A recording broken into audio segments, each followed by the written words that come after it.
Former diversity trainer Erec Smith joins me now.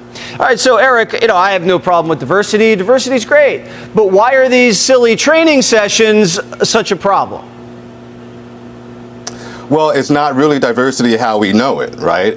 It's diversity of bodies, yes, of colors, of ethnicities, but one thought.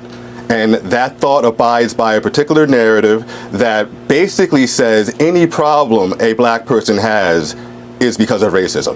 Any problem. So when you were doing these training sessions, what were you discovering and why did it make you come forward and reject it?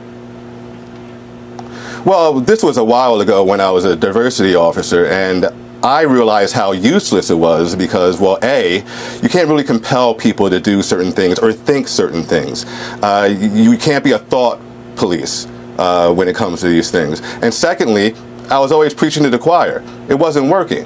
There's nothing pragmatic about a lot of these roles. It's just, it's idealistic. We need to have a diversity person so that people don't call us racist, period. So it was more about the projection of diversity than actual having diversity Optics. in the workforce. It wasn't authentic. Precisely. Okay. And Precisely. and someone's getting paid a lot of money, right, Erec? Oh, yeah. I mean, think about it. If you're making all that money off of racism, the last thing you want is for racism to go away. Right? You're going to perpetuate it. You're going to see it where it isn't. The major tenet of critical social justice pedagogy is don't ask if racism happened, ask how it manifests in this situation. Which is to say, there's racism everywhere, right? And you know the saying, if you're a hammer, then everything's a nail. Well, if you're a critical social justice activist, everything's racist.